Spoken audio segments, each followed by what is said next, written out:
I'll go home. Former advisor to Obama White House. A couple of things.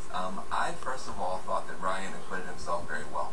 I think he was sometimes a little bit robotic. He did come across smarmy sometimes over-prepared, but he was sitting there and he was holding his own, and I think you can see him as president. I think he may have opened up some doors, though. You got to look at that. He seems like he's willing to put Americans in harm's way in Afghanistan and Syria and possibly in Iran. I don't think that had been on the table as much before. It may become an issue going forward.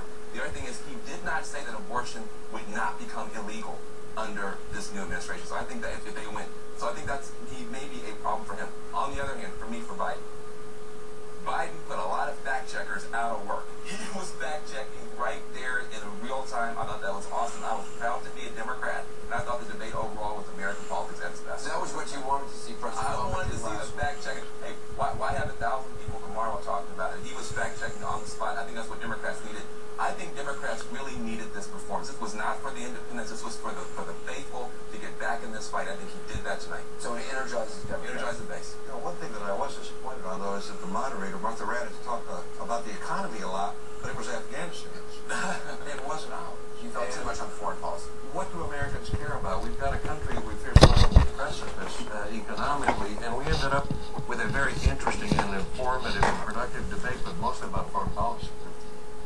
Were you surprised by the amount of foreign policy? Yes. It's Martha's wheelhouse, number one. And number two, I think the vice president probably came in thinking the more of this, the merrier.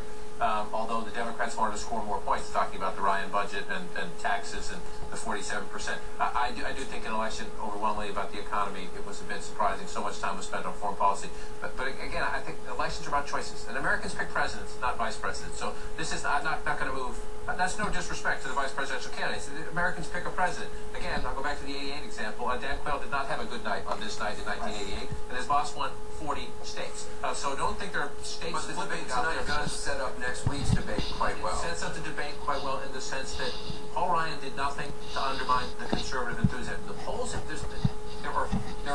can put all the independent voters, the undecided voters in America in this room right now. That's how both campaigns, that's an exaggeration, but that's how both campaigns view it. Much like 2004, they view this as to spend almost all of your time and all of your energy energizing your people, because that's where the polls have moved. When Democratic intensity goes up, Obama goes up. When Republican intensity goes up, Romney goes up, and both sides will be happy that they did their job to the base tonight. We're going to have more time to talk in detail about this, tell you other key moments from this debate. Right now, let's go back to Laurel.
Thanks again, though, for giving me this time, Okay, making good. yourself available. Right. Okay. Good All right. talking. All right, you have a great night. Bye. Bye-bye.